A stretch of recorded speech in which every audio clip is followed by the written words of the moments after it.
და ბოლოს მე მინდა იოანე ქროპირის უკვდავი ტრაქტატი წავიკითხო ლოცვის შესახებ, დღეს ლოცვის დღეა და ეს ვარ წაიკითხო. იოანე ქროპირი არის ყველა დროის ყველაზე საუკეთესო მასწავლებელი ზოგადად ქრისტიანებისთვის რო ასწავლიდა. არის ბერმონაზნობისთვის, არიან ღვთისმეტყველი, მაგრამ იოანე ქროპირი არის საზოგადოებრივ ყველა ქრისტიანისათვის არის. ყველა დროის ყველა ქრისტიანისათვის. იმდენად მნიშვნელოვანია იოანე ქროპირის სწავლება. ლოცვა ნახეთ, მზის ხივები გამოგრთება თუ არა, ყველა ნადირი გარბის თავისი და თავის სოროში იმალება. ზუსტად ასე ხდება, როდესაც ლოცვის ერთგვარი სხივი მოწყდება ჩვენ ბაგეს და ენას. მაშინ გონება გვინათლდება. ყველა უგუნური, მხეცური ნება ფრთხება. გარბის და იმალება თავის თავშესაფარში. ოღონდ საამისოდ ბეჯითად შინაგანი დაძაბვი და ფხიზელი გონებით უნდა ვილოცოთ. ამ დროს ჩვენში გვერდში მყოფი ეშმაკიც გარბის. ეშმაკსო საერთოდ არ ეშინია ლოცვისო. ესე კი ეს არქიმანდრიტი იძახის. ეშმაკსო არ ეშინია ლოცვისო.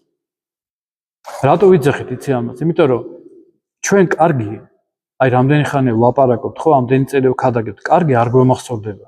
მაგრამ ერთხელ თქვა კაცმა, ცუდი და ყველას გონებაში ჩარჩა ეს. შეიძლება ნეგატიურად ისე, მაგრამ ყველაზე იმოქმედა ეს. ესე იგი, ეშმაკი განგვეშორება. ლოცვა არის ნავსაყუდელი ღელვაში მოხვედრილთათვის. ღუზას ვირთების დროს, უძლურთა ლერწამი, ღატაკთა საუნჯე, დიდართა სიმტკიცე, სნეულებათა შემოსრელი, სიმართლის გუშაგი, ლოცვა სამუდამად იცავს ჩვენში არსებულ სიკეთეს და მწრაფლ განაგდებს სიავეს. თუ განსაცდელი შეგემთხვა, იოლად უკუნიქცევს მას. თუ დავკარგეთ ქონება ან რაიმე რამე სხვას, ლოცვა სულის ამ წუხარებას სწრაფად განგიქარვებს.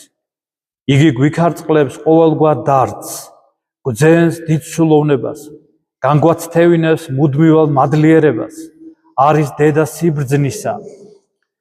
ვინც ბეჯითად ლოცვა ხელეწიფება, თუნდაც სრულიად უპოვარი იყოს, მაინც ყველაზე მდიდარია. და პირიქით, ვინც არ იწვრთება ლოცვაში, ის თუნდაც ტახტზე მირჭმული უღარიბესია. განა აქაბი მეფე არისო და უთვალავი ოქრო ვერცხლს არ ფლობდა, მაგრამ რა კი ლოცვებს არ აღავლენდა და ეძებდა ელიას.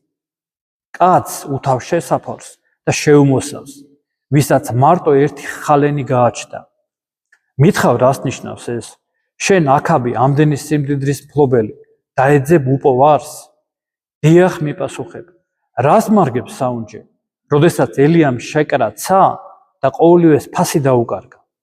ხედავ, რამდენად უფრო მდიდარი იყო ელია აქაბზე? თქვა სიტყვა თუ არა, მეფე და მთელი მისი მხედრობა უკიდურესად გაღატაკდნენ. ჰოი საოცრებაო, ცანი შეკრა კაცმა, ვისაც 60-იც კი არ ქონდა.